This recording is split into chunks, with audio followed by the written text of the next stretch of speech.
Well, nice to have you back. Welcome back to the program. Let's begin our review of headline stories as published on the front pages. Our guest review on the program this morning is the president of the Nigeria Nexus, Patriot Desmond Fowobi. Good morning to you, Patriot, and welcome to the program. Good morning, Bito. It's good to be here with you this morning. Now, let's start from one of the most eventful outings of the weekend in Rabat, where the Super Falcons made the nation proud. At the end of the first 45, a lot of doubts were cast on if they would be able to complete Mission X in a quest for their 10th WAFCON title. But quite remarkably, they showed that they had the mettle. How much of a national moment is this, and what do you think this victory means for Nigeria as it is? Thank you so much, Bito. This is apparently one of the biggest news to Nigeria. So I wouldn't want to be carried away without first congratulating the team and by extension the Nigerian people. This is a good news. As little as it may appear, football from history is one thing that unites this country. If you have checked the history of this country, irrespective of the ethnic tension, religious tension, right from the days of Kanu, Okosha, Finidi George, Rashidi Yekini, you find out that the only event in the history of Nigeria that has united the people of this country, irrespective of where they are coming from, whether Biafra land, whether from Arewa or from Oduduwa. You find out that when it is football, everybody, the whole nation stays together in unity. And for this tournament to have ended in victory for Nigerian team, the Super Falcons, it is a big news. It is something overwhelming. It is something worth celebrating. And I can see some personality from the presidency to even some people in some big name in Nigeria throwing their congratulatory messages, celebrating the Super Falcons, because it is really indeed a big win. Happening more so that it is the 10th time that the Nigerian team, the Super Falcons, is clinching to victory of this tournament. It is a good news, and it is a symbolic event that can actually, if the country can consolidate on the victory, they can use it as a rallying point to start getting things right.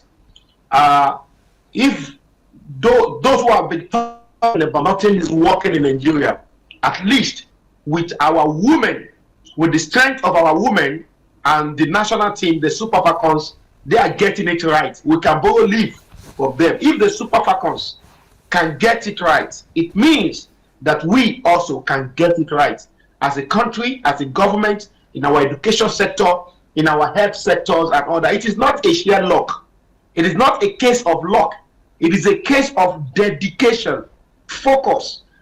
I think the entire system, Nigerian system, needs to learn from the Super Falcons because they've done it consistently for decades. I quite agree with you. 10 times is as much as consistency can get, and much credit should also go to Coach Justin Madugu, who led the team there to Morocco. But let me touch on a controversial subject in line with this victory, particularly from the angle of the presidency.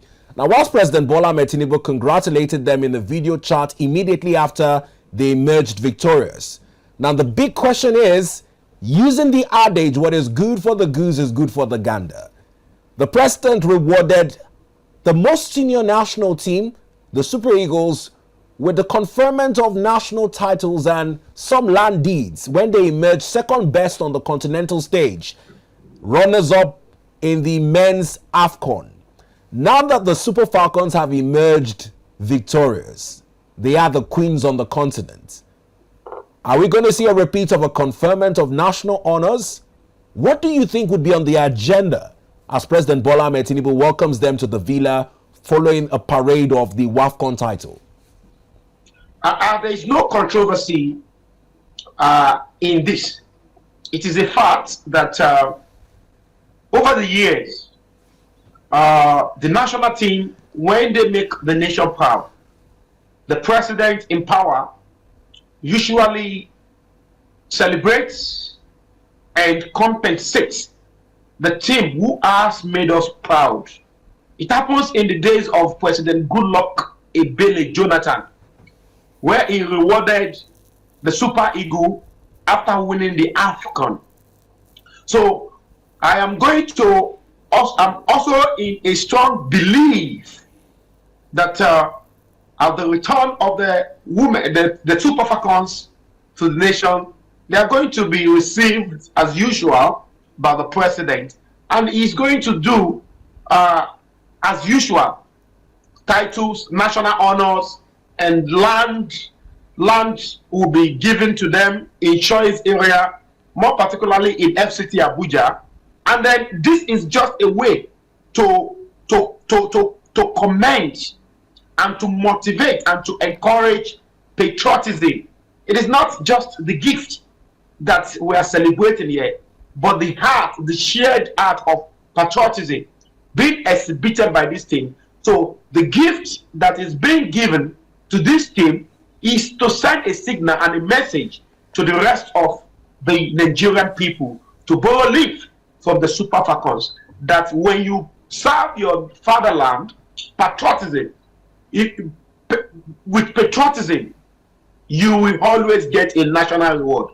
And that is the symbolic aspect of that event and that gifting spree by the president. And now over time, you know, when we talk men and female football in Nigeria, there's been a debate about which is more preferred, which gets more relevance. But it may seem as though in commendation to the government of the day, they've taken keen interest in ensuring that our sportsmen and women are rewarded whilst they're here with us and not just posthumous awards. What do you say about that? Now, let me tell you, you see, there is always this belief that we can always get things right. Do you know that one of the problems that we are having as a country, what has been affecting us, is about when certain interests spring up, when we have certain people having so much interest in certain things, because of the bad energy they are bringing in, it tends to jeopardize the whole effort. It is not that the country, it's not that the nation or the president or the leadership, the presidency of this country has not given so much attention to the male football. As much as attention is being given to the female football team, it's also being given to the male team. But the challenge is politics. There are certain interests. Yeah, a lot of people love the female football, the male football, but there is so much interest in the male football, and that interest culminated into politicking, and that is why we are not getting the best, because we do not have such interest in the female football. That is why we are still getting it right, and that is to say, our future, our destiny is in our own hands. If we must get things right in this country, we need to approach it with the right interest and the right energy. We must not play politics with every aspect and spheres of our lives. Well, this is quite instructive in your calls this morning and what we can borrow from the victory of the Super Falcons. A big congratulations to them and Nigeria as a whole on this historic event. But away from this story now, coming back to our reality with the challenges being faced in Nigeria, is a sad reality where in Zamfara this morning, one of the headlines is following a massacre by bandits.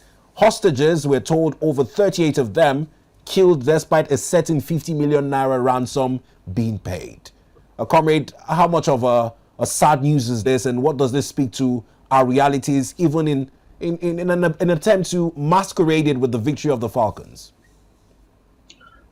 You see, the real problem now is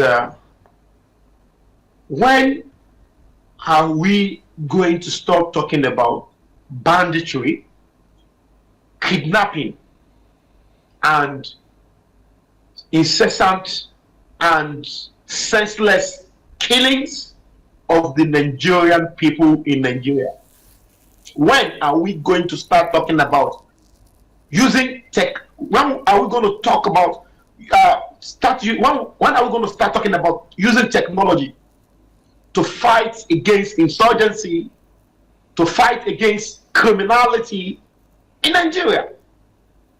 You see, the people, I want to believe that the people constituting this heinous crime against humanity in Nigeria are Nigerians, though there have been feelers that some of these killers are from Nigeria. For me, those are just filthy excuses. We need to do enumeration of the Nigerian people. It is about time we need to deploy the use of expertise in data collection, in censoring, calculating, and knowing, understanding how many Nigerians are this or that. Nigeria does not need a rocket science to govern. It only requires sincerity of purpose and visionary leadership. Visionary leadership entails how envisaging what is going to happen in the next 50 years and putting in plans and the right instrumentality to achieve that feat. Nigeria insecurity can be solved. We can surmount insecurity in Nigeria only if we are interested as a people. That is the challenge. Every now and then, we keep talking about killings in Niger, killings in Zamfara, killings in Katsina, killings in Plateau, killings in Benue. Is this how we continue as people? We must start talking about drone. What is the danger of using drone to secure our forests? What is the implication of using technology, satellite technology, to map people and movements? Enough of these killings. It only shows that some people, some powerful people within the system are making so much fortune from these killings now and then in this country. And the country, the leadership of this country are not willing, they are not ready. See, it's always going to appear complex. It's always going to appear very complex when we do not deploy the right people, the right technology, and the right tactics. If it is about, because when you talk about insecurity, it can only be conventional and unconventional. Now, Patriot Desmond, Patriot Desmond, talking about the use of drone or the deployment of aerial attacks in quelling this banditry and terrorism, it's also from the background of sad incidences that have happened where the catchphrase accidental bombing is now becoming more common in the country, where we're told that these bandits also use humans as shields when they're being targeted by aerial components of our military. How do we balance the quest to deploy aerial surveillance amid this sad developments of accidental bombings? Thank you for this question, Bito. Bito, get it right. Understand something. First of all, if you do not know the cause of a problem, solving it becomes complicated and complex. I'm not talking about prosecuting the war yet. I'm talking about the basics. The basics will help you to understand the nitty-gritty or the complexity of the problem. I talked about censoring. I talked about who are these people. Who are the Nigerians? Even as of today, I don't know Nigerians, because the last time census was conducted was many years ago. Many years ago, I was a toddler the last time census was conducted in this country. What is the big deal in censoring your people? Let me tell you, Asiwaju Bola Ahmed Tinubu government can't get it right. The presidency of Muhammadu Buhari didn't get it right. President Goodluck Ebele Jonathan did not get it right. And the reason is simple. The reason is because you cannot provide governance on the people you do not know.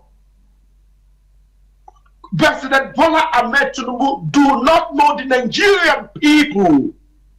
He doesn't know their pains. He doesn't know their numbers. He doesn't know what and what do they need. They are just only working on mere thinking, not scientifically.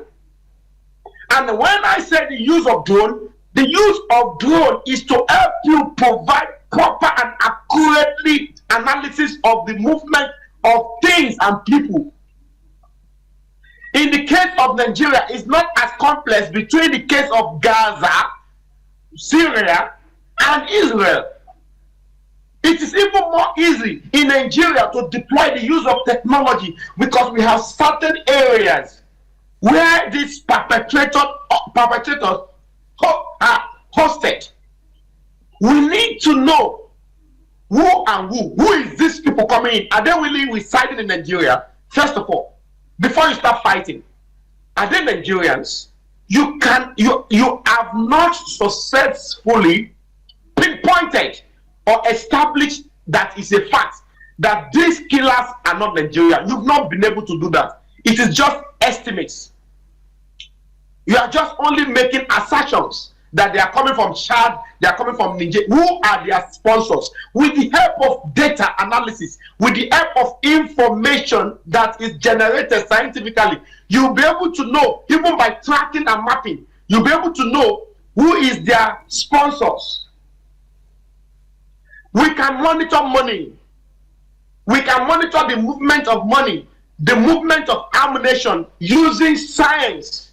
If we need a superlative science in Nigeria to solve this problem, let's solve the problem of insecurity. We cannot solve the problem of education, economy, and every other what of you when you have not successfully solved the problem of insecurity. And that is where the problem lies. Well, quite instructive there. Let me touch on another issue because it may seem as though we start the show on a fine note and then we resolve to talking about the challenges within Nigeria. Away from insecurity, another challenge for our country today is stability in electricity supply. Now, whilst there's been an increase in tariffs and we have Band A, Enugu State did something quite unprecedented. They moved to slash the tariffs, reducing it from 206 naira per kilowatt hour to 106 naira per kilowatt hour. Now, this move was greeted with certain backlashes, particularly even from the Minister of Power, Chief Adebayo Adelabu, who said that it may seem as though states who decide to slash power would not enjoy the electricity subsidies as it were. Now, this morning, it's not even with the slash in question. It's the fact that having the promised 24 hours as promised to Band A is not entirely obtainable. Apart from major cities in Abuja, even in Lagos, a 25-day load shedding is about to commence, which would leave major parts of Lagos in a blackout. Where are we in these conversations of getting stable power supply and having a cost-reflective tariff, in your opinion, sir? Yes, it is possible because it is a business venture. And let me start with Enugu State. It is easy for the state government to start talking about slashing tariff in their own state because they have been able to contribute to national grid. They have control of some level of generated electricity, just like in Abia State, also in Enugu State. They have been able to generate and they have control. Now, there's something that Nigerians are yet to understand, and that is the fact that electricity is now being generated both by the state government and the federal government. If the state government can push so much investment in the electricity sector within the state, it means that they can also make such bold steps that the Enugu state governor has made by slashing tariff for their own people. Mr. Adebayo Adelabu, the Minister of Power, can only control the tariff that is generated nationally, not the one that is generated by the states. So he does not have the prerogative to challenge the state governor that feels that the investment made in electricity shouldn't be enjoyed by the residents of the state, despite the fact that the money used in the investment belongs to the people. It is a case of, the case of Mr. Adebayo Adelabu is a case of robbing Peter to pay Paul. And I will say this anytime, anywhere. Even when I have a confrontation with him, I will explain to him why I said that. Do you know that there are so many households in Nigeria today that are still running on estimated billing? It's a fraud. In 21st century, it is a fraud. And even the process of generation, see, if we must get electricity right in Nigeria, we need to do what they call forensic and proper auditing of what is generated, what is distributed, and what is their income, and what are they putting back into the investment into electricity. See, there is a lot of shading. They are making so much money. You even know that the reason why there will be electricity in the next 10 years across Nigeria is because there's so much money that is being made from this electricity sales is not injected back into the economy, but they slacked it away in overseas banks and accounts, because there is no transparency. If there is any sector in the country that is supposed to be generating trillions of dollars for this country, is electricity sector. Do you know how much money is being invested in buying petrol in some houses? Do you know how much is being invested today in importing solar panels? Do you know how much money is being invested today in buying diesel and management of this in companies? What is stopping the federal government and the Minister of Power-led government of Adelabu and President Bola Ahmed Tinubu to invest so much money? Now, the greatest investment that needs to be put into electricity now for us to have a turnaround positively is sincerity of purpose, and is lacking in the Ministry of in the sector, in the Ministry of Power.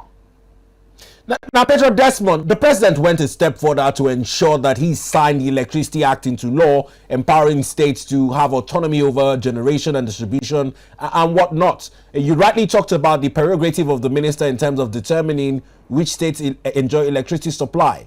But how do we bring on board the GENCOs and DISCOs into this conversation of autonomy for states in terms of electricity supply?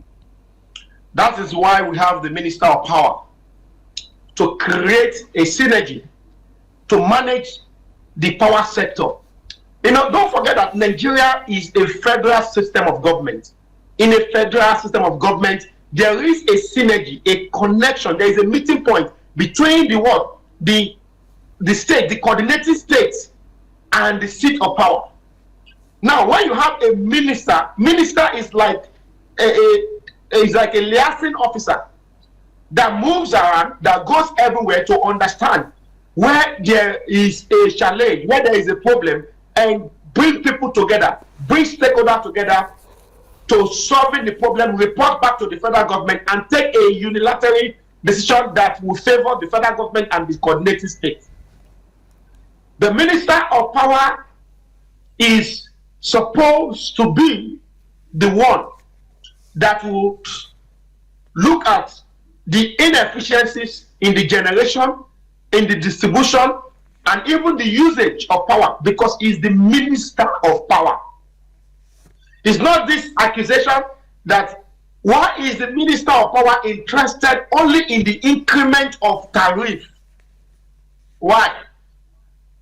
You cannot cure headache by cutting the head off. And if you call the Minister of Power today to speak to this, he will give you 1,001 reasons why there has to be increment in order to increase the supply of electricity. Fine and good. But what we are saying today, what we are saying here in our context is that there has to be sincerity. Why has the Minister of Power not make it a 1-point agenda that in his tenure, whether it is for 4 years or 8 years as a minister, as God may have it, that his major first agenda is that every houses, every home in Nigeria will have a what? A prepaid meter. Do you even know that for you to get a prepaid meter in Nigeria, despite the fact that you are going to pay heavily for it, you are still going to bribe your way to get one? Why is the people working with our electricity distribution and generation company of this electricity playing politics with this distribution of prepaid meters? What is it that they are scared of?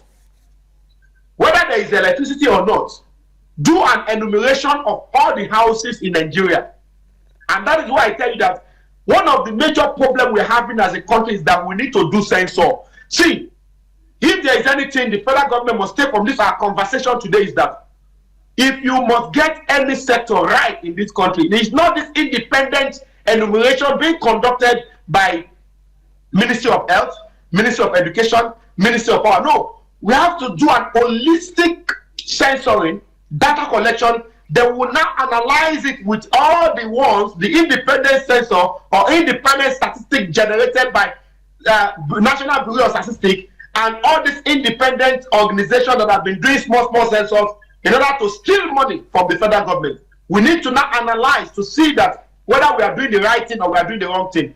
We will never get it right until we do the needful. The needful means that we need to conduct censor. It is long overdue. We need to know every aspect, the houses in Nigeria, the number of people, the number of houses in Nigeria that is using solar, the number of houses in Nigeria that is willing to use electricity, the number of Nigerians willing to use electricity so that we can be able to have a scientific solution to our problem. And that is when we will understand the trillions of naira that Nigeria is losing due to inefficiency in power generation and distribution. Very well said. You've brought us to our next conversation when we talk about annual losses in trillions away from electricity. Ahead of the new tax regime bill to commence on the 1st of January 2026, there's been a report making the rounds that Nigeria annually loses over $18 billion in profit sharing and tax avoidance. Now, overarchingly, experts are pushing for reforms to curb these losses, which have now amounted to over $470 billion annually. The Minister of, beg your pardon, the FIRS boss was saying that for every money lost, it translates into a road project that is not completed, a hospital that is not also completed as well. What are your expectations ahead of this new tax regime? Well, just like when the federal government, through the Attorney General of the Federation, took the state governors to the Supreme Court for us to have that very popular pronouncement that there has to be autonomy to the local governments. You see, sometimes when I see some things on the faces of the paper and in the media, I just chuckle and laugh over it. There is no sincerity. Politics has eaten deep into the soul and fabrics of this country, that we now play politics with intelligence and playing on the intelligence of the people at their own detriment. I'm going to go back to your question. First of all, do you know that ever since there was a pronouncement from the Supreme Court that there has to be autonomy? Babito, I'd like to ask you this question. does that pronouncement from the Supreme Court translated into autonomy to local government? Please, I want you to respond. Apparently, it is supposed to, but it is not effective up until now. Do you know why? Do you know why? Because the process is faulty. The federal government knew about that. President Bola Ahmed Tinubu was a product of it. He knew that there is no way a state governor will have the prerogative, the constitutional right to conduct elections, and you will expect what they call local government autonomy. It is impossible. Just yesterday, the governor of Lagos State swore in about 57 local government chairman and LCDAs, which is not even lawful. We are supposed to have 20 local governments in Lagos State. But yesterday, the governor of Lagos State swore in 57 local government chairman and LCDAs, and no one is challenging that. And then constitutionally, we only have 20 local government in, but not, the law is not saying anything in respect to that. The local government, the state governor also gave some executive orders telling the local government chairman on what they can do and what they cannot do. Even certain appointment they should make. Is it within the power of state governor to do that? What then is the role of separation of powers between the tiers of government? The federal government, the state government, and the local government. The local government in Nigeria today has been weakened. So today, we are now talking about tax reforms. We are talking about whether the laws, the new tax bill, reform bill, that is recently being passed by the President Bola Ahmed Tinubu, is going to translate into revenue mopping and generation to the federal government. I do not see that so, because the process of collecting of this has not been dealt with. Your analogy is evident and spot on. We need not to drag this even further, because if, like you said, the situation in Lagos that began whilst the president was still governor of Lagos, despite the opposition he faced from the then president Chief Olusegun Obasanjo on the legalities of the LCDAs in Lagos. I, for one, was also watching the swearing-in ceremony, and I was taken aback when the governor made the declaration that they cannot appoint any SAs without his permission. I also wondered on the separation of power ideology, but apparently, do we ever see this situation being turned around in Nigeria where we would indeed have a separation of power within tiers of government? Do you have hopes that anytime soon? Our system of governments needs a total overhaul. We need an overhaul of our system of government. I am a student of political science, and the theories, the principles that governs governance is not being exhibited by people appointed and elected in this country, and no law is faulting that. Nigerian government do not respect the rule of law. The rule of law in Nigeria has been thrown into the mud. It's not being respected. And that is why we're having this zigzag in our developments. We are not having an asymmetric development in Nigeria because the people elected and appointed are not even following the principles of government, constitutional government. Our constitutional lawyers are doing nothing. The separation of powers in Nigeria is not working, and it's affecting every aspect of our life. President Bola Ahmed Tinubu can become the hero of this century if he can spearhead this reform that will lead to a transformation in our national life. Everything that is being done, that is going on, and that will be done is just politics. People are only interested in power.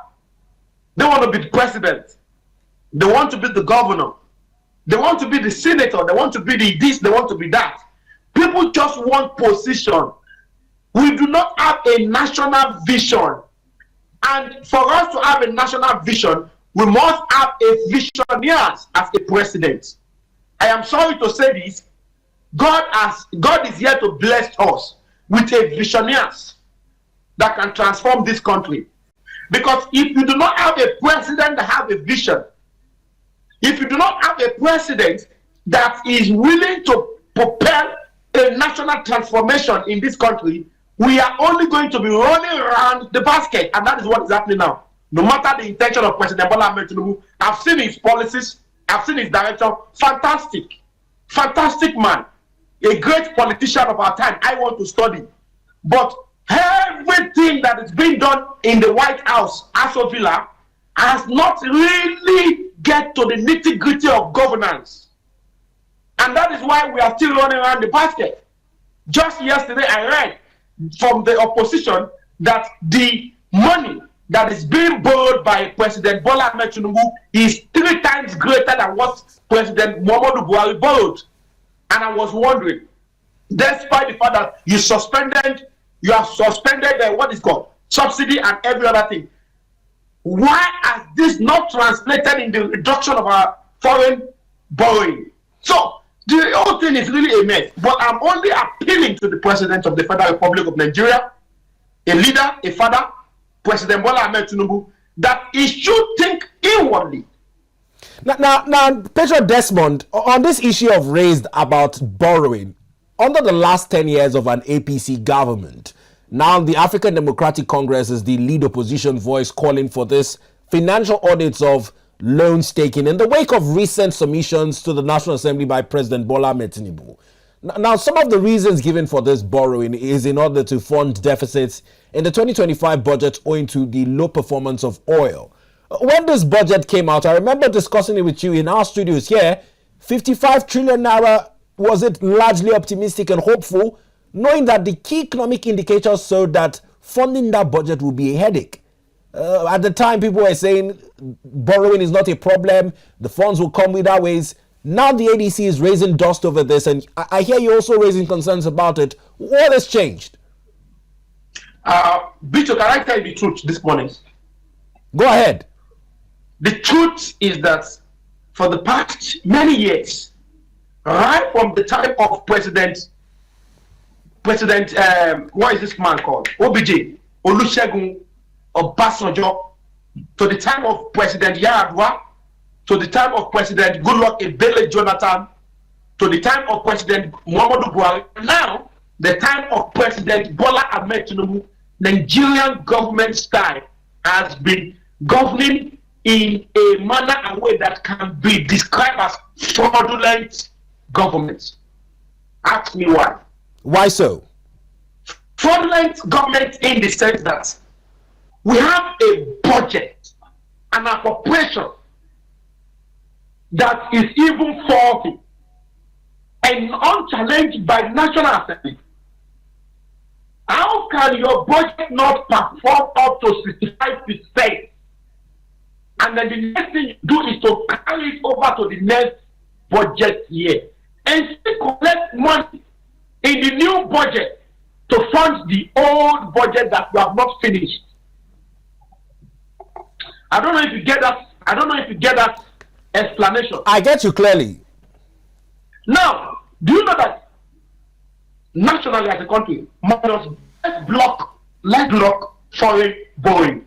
Let's make a law first to block, because we cannot get it right, because President Ahmed Tinubu said that we do not have a system of government, that we do not even have a nation, that he inherited almost a failed nation. Do you know why? Because we believe in this style of government, of fraudulent government, and he has continued with it. Now, we do not even have the are we able to pay our salaries? First of all, recurrent expenditure. The money is being generated in the country today, plus budget, plus subsidy removal and every other tariff and other increment in VAT and other things. Has it successfully paid salaries and running of government? First, let the government answer that question. And that is why that forensic auditing is very important. The auditor, the Office of Auditor General of the Federation needs to call for a national conference. It needs to be the one that will champion it, because I got feelers from the Office of Auditor General of the Federation. And some of the things that I was privy to hear, I cannot say it on this television. I cannot speak to them here. And that will now point it to the compromise that is going on in the National Assembly. And that compromise is made possible because of the system of government that has given the president so much power.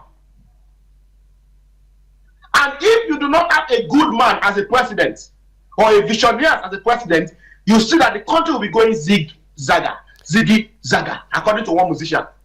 But Patriot Desmond, now that you've said that the National Assembly is tad bit complicit in this, it's also from the angle of the... Because when the Office of the Auditor, let me now explain to you. Now, the Auditor General Office, as powerful instrument as that office is, do you know they do not have power of enforcement? If you can make that office totally independent and give them an enforcement power, Nigeria will change.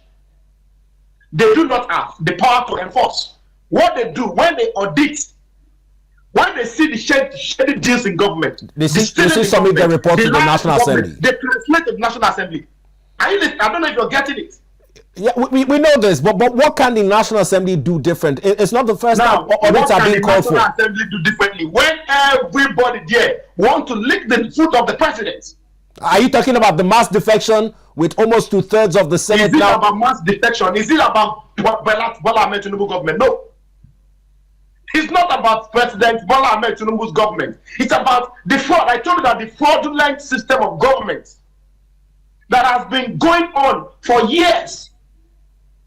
And that is why we are not getting it right. To solve Nigerian problem, we do not need a rocket science. A 100-year political science student of Nigerian government knows all these things, knows the solution to the Nigerian problem. And that is why every time when you speak as a political scientist, they will tell you that what you learn in school is theory, does not translate in reality. And that only happened in Nigeria.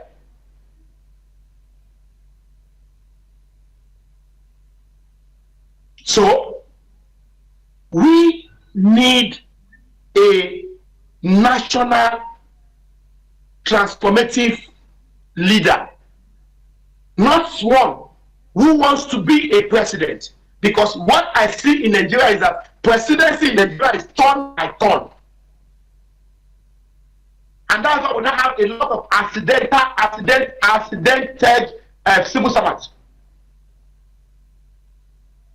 public servants